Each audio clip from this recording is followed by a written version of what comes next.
وصل وسلم على سيدنا محمد في النبيين وصل وسلم على سيدنا محمد في الآخرين وصل وسلم على سيدنا محمد في الملأ الأعلى إلى يوم الدين.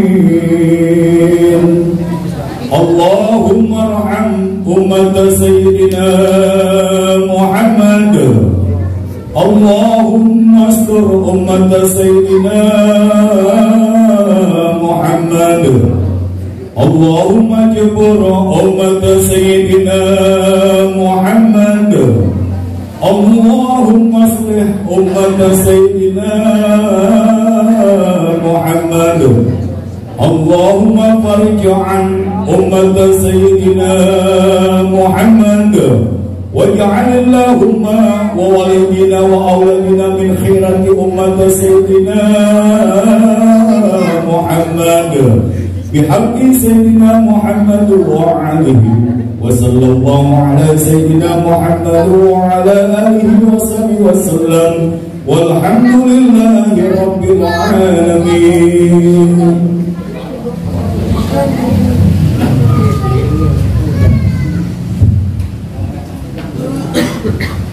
Alhamdulillah nahmaduhu wa nasta'inuhu wa nastaghfiruh min shururi anfusina wa sayyi'ati a'malina man yahdihillahu fala mudilla lahu wa man yudlil fala hadiya lahu asyhadu an la ilaha illallah al-malikul haqqul mubin wa asyhadu anna muhammadan 'abduhu wa rasuluh سيدنا محمد وعلى آله وصحبه وبارك وسلم أجمعين.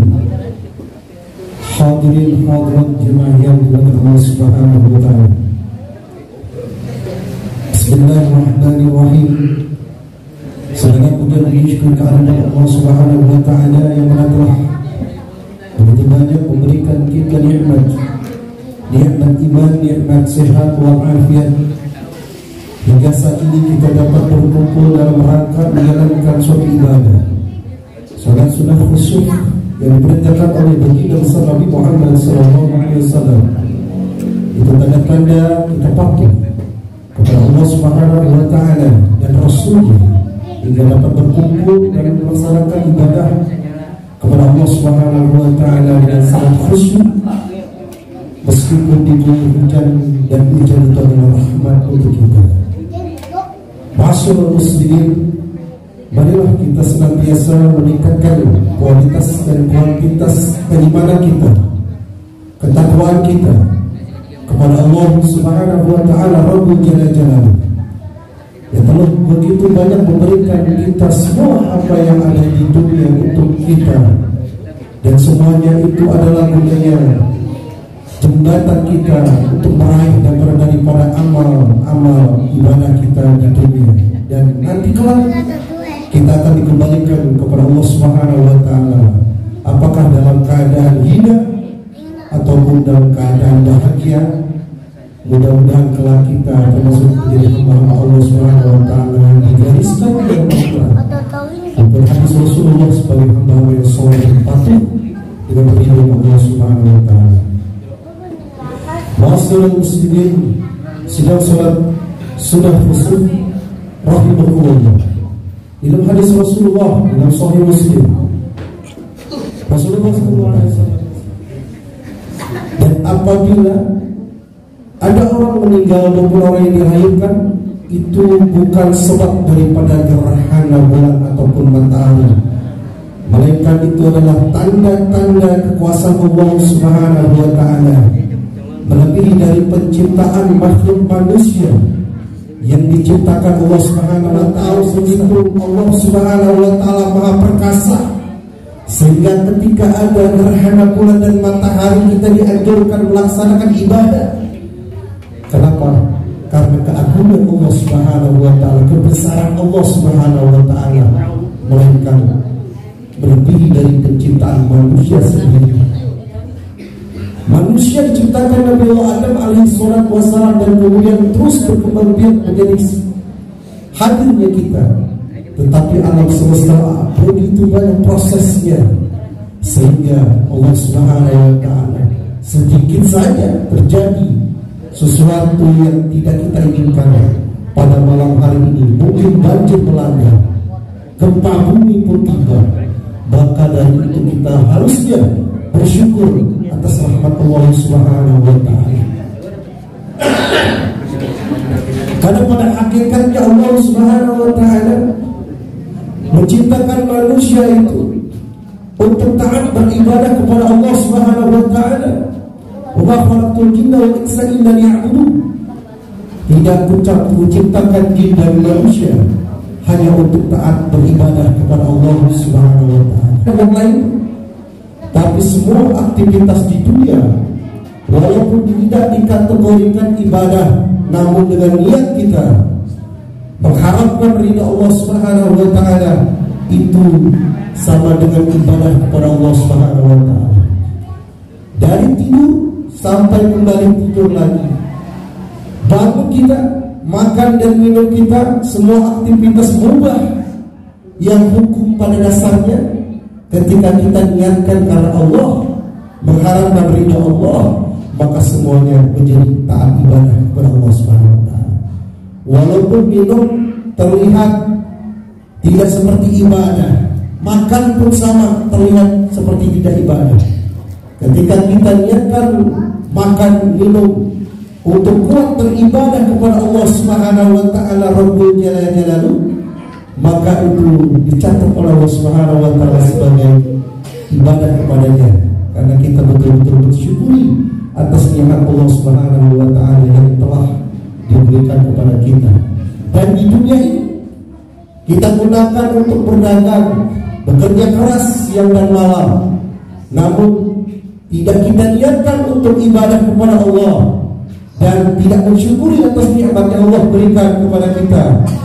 Kekayaan yang kita punya, semua yang kita punya, anak yang banyak, kalau dia jauh dan menjauhkan diri kita dari Allah Subhanahu wa ta'ala, kita termasuk orang-orang yang rugi di dunia.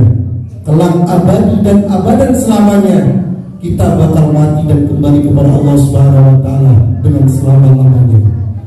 Bersyukur orang yang ketika di dunia hidup semasanya dia menjalankan tentang ibadah kepada Allah Subhanahu wa ta'ala dengan sekuat tenaganya dia. Kenapa dengan sekuat tenaganya dia? Karena betapa beratnya menjalankan 5 menit saja untuk ibadah. Itu kalau kita melaksanakan sangat berat. Hanya orang-orang yang diberikan keringanan oleh Allah Subhanahu wa ta'ala, masuknya roh di dalam hati kita, itu yang meringankan kita berjalan untuk ibadah kepada Allah Subhanahu wa ta'ala. Makanya Al-Imam Ibnu Askandari mengkategorikan ikhlas itu menjadi 3. Pertama, ikhlas ibadah. Kedua, ikhlas muhibbin. Dan ketiga, ikhlas makrifat. Kalau ikhlas ibadah ini orang yang ikhlas karena Allah Subhanahu wa ta'ala, menjalankan ibadah kepada Allah Subhanahu wa ta'ala, semua ia laksanakan syariat ia lakukan, namun ia sangat berharap kepada dunianya. Contoh, kita sholat duha untuk mengharapkan dunia Allah. Ya Allah, mudah-mudahan ketika saya melaksanakan sholat duha, rezeki bertambah. Kalau kita lihat, dia mengharapkan karena Allah bukan rezeki. Nah, di situ. Makanya kategori ikhlas ibadah ini untuk kita orang awam. Kita melaksanakan ibadah pun kita melaksanakan meminta kehidupan dunianya. Itu boleh sah saja. Namun orang tersebut termasuk kategori ibadah, ikhlas ibadah. Orang bekerja berdagang, dia beribadah kepada Allah Subhanahu wa ta'ala. Namun ketika ibadah pun sama, dia mengharapkan dunianya Allah, dia mengharapkan hartanya Allah, dia mengharapkan sesuatu dari Allah. Kali-kali kita bersedekah ada hadiah dari Allah.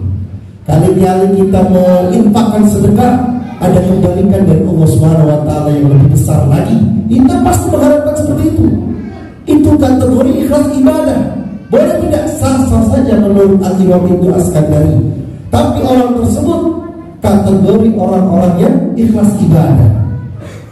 Kemudian ikhlas memimpin, mau bekerja keras siang dan malam, mau sholat 5 waktu tekun, tapi dia tidak neraka pun dia tidak takut. Kalau Allah memberikan masuk ke dalam neraka, dia siap. Dia tidak takut dengan ibadahnya. Dia tidak takut mau dimasukkan kemana oleh Allah Subhanahu wa Ta'ala. Namun yang diharap adalah ridho Allah Subhanahu wa Ta'ala. Dia berdagang siang dan malam, namun dia takut kepada Allah Subhanahu wa Ta'ala.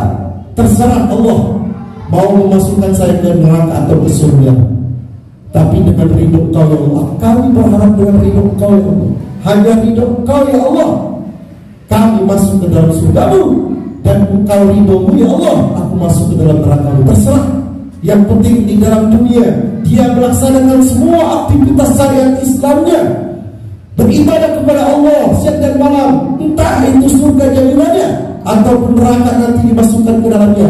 Dia tidak takut. Yang penting muhibin, dia cinta kepada Allah Subhanahu wa Ta'ala. Masyarakat muslimin sidang salat khusyuk wahiyullah.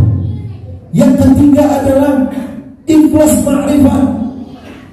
Kalau orang yang ikhlas ma'rifah itu, dia tidak merasakan dia yang ibadah kepada Allah. Dia tidak merasakan datang ke masjid dan musholah dia yang menjalankan. Dia memberikan harta dan bendanya bersedekah, bukan harta dia, melainkan semuanya itu adalah proses Allah Subhanahu wa Ta'ala. Saya berjalan dari rumah ke masjid bukan saya yang jalan, tapi karena keinginan Allah. Karena Allah rindu kepada saya ditunjukkan ke jalan-jalan yang berbuat baik kebajikan kepada Allah Subhanahu wa Ta'ala. Karena Allah rindu kepada saya dibangunkan subuh. Karena Allah rindu kepada saya diberikan harta yang banyak, dan kemudian saya bisa mempersedekahkan harta saya. Karena Allah mencintai saya memiliki harta dan benda yang berlimpah guna untuk membantu saudara-saudara saya yang miskin, yang tidak punya apa-apa, yang bahkan kekurangan. Orang tersebut diberikan ridho oleh Allah Subhanahu wa Ta'ala. Di dalam hadis Rasulullah Sahih Muslim diterangkan bahwasanya proses kejadian manusia 40 hari di dalam kandungan ibu menjadi nutfah, yaitu darah segumpal darah, kemudian 40 hari lagi menjadi segumpal daging, 40 hari lagi menjadi manusia, kemudian 120 hari lagi baru ditiupkan ruh oleh Allah Subhanahu wa Ta'ala melalui perantara malaikat. Malaikat isi turun oleh Allah Subhanahu wa Ta'ala, dicatat, malaikat mencatat takdir kita, susah kita, bahagia kita di dunia dan akhirat. Akankah kita ahli surga atau neraka? Sudah dicatat takdirnya semua. Ada orang kaya, orang miskin, ada orang yang bakal masuk neraka, dan ada orang yang bakal masuk surga. Semua sudah dicatat ketika dalam kandungan ibu kita. Kita tidak tahu itu, tapi catatan sudah pasti dicatat. Kita masuk surga atau bakal masuk neraka. Kita akan kaya raya atau kita akan miskin papa, sudah dicatat oleh Allah Subhanahu wa Ta'ala. Namun dalam catatannya itu Allah Subhanahu wa Ta'ala, ada orang-orang yang ketika di dunia dia taat ibadah kepada Allah, semua dia laksanakan, dia jalankan, syariatnya dia jalankan, takdirnya dia masuk dalam nerakanya Allah. Ketika menjelang ajalnya, orang tersebut yang tadinya alim berubah total menjadi orang-orang yang berbuat maksiat kepada Allah, sehingga dia mati dalam keadaan su'ul khatimah. Na'udzubillah.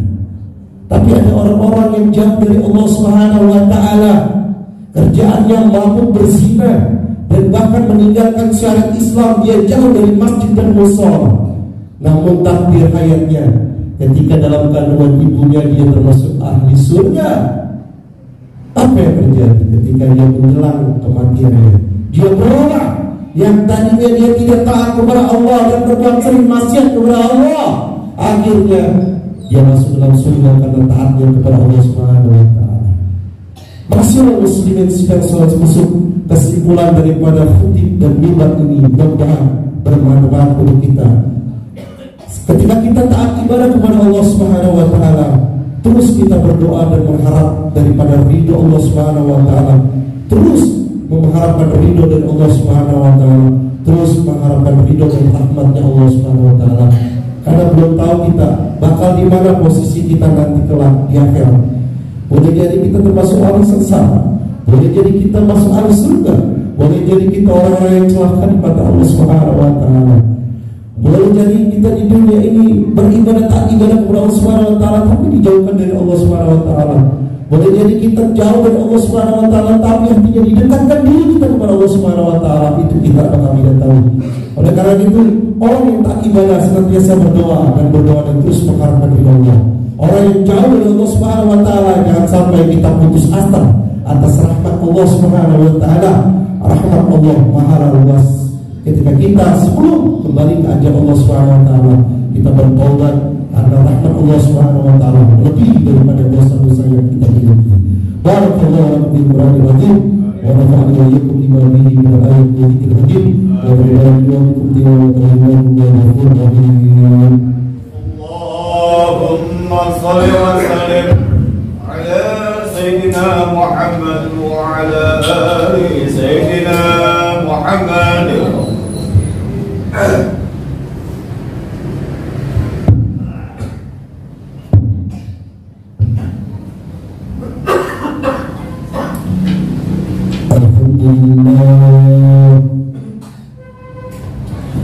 Alhamdulillah hamdan katsiran katsiran wa syahida la ilaha illallah wa syarika lahu irdaban min jalihi wa kathar wa syahida sayyidina Muhammadin abduhu wa rasuluhu sayyidil insi wal bashar. Allahumma salli wa sallim ala sayyidina Muhammadin wa alihi wa sahbihi wa tasawwuf ayyuhum Allahu min fadlan الناس اتقوا الله بالفحش والظلم والمرأة والطاعة والغدر والشرك والجوع واعلموا أن ما كنا من في نفسه وثبت ملائكته بسبحة بقدسه وقال تعالى أنزل قائلا كريما إن الله وملائكته يصلون على النبي الذين آمنوا صلوا عليه وسلموا تسليما. اللهم صل وسلم على سيدنا محمد وعلى آل سيدنا محمد وصل بسيدنا إبراهيم وعلى سيدنا إبراهيم وبارك على سيدنا محمد وعلى سيدنا محمد وبارك على سيدنا إبراهيم وعلى سيدنا إبراهيم في العالمين إنك حميد مجيد. وارض اللهم عن الخلفاء الراشدين سيدنا أبي بكر وعمر وعثمان وعلي وسائر أصحاب النبي أجمعين والتابعين وتابعين وتابعين بإحسان إلى يوم الدين وبعد أعوذ بربنا اللهم اغفر للمؤمنين والمؤمنات والمسلمين والمسلمات والأموات والأموات المجيب الدعاء اللهم صل على سيدنا محمد وتبارك أبو سعيد الدولة الخاسرين يا الله يا رب العالمين بك لك إيمان بالحق يا الله بك نعم الإسلام والإسلام يا الله بك نتمتع بيدي يا خيرات يا الله لتبقى لسيزم يا الله ampunilah dosa-dosa kami ya Allah, ampunilah dosa-dosa keluarga kami ya Allah, ampunilah saudara-saudara kami ya Allah, saudara-saudara kami ya Allah, ampunilah dosa-dosa tetangga kami ya Allah, ampunilah ibu bapak kami ya Allah yang senantiasa memberikan segalanya ya Allah, ya memberikan segalanya ya Allah kepada kami dan Allah kita menjadikan ya Allah sampai kita ya Rasulullah. Ampunilah ya Allah kedua keluarga kami ya Allah, berikanlah tempat yang indah di surga ya Allah di sisi-Mu ya Allah. Allahumma salli wa taghfir lana warhamna lanakunanna minal khasirin. Rabbana la tu'akhidhna in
Subhanallah walhamdulillah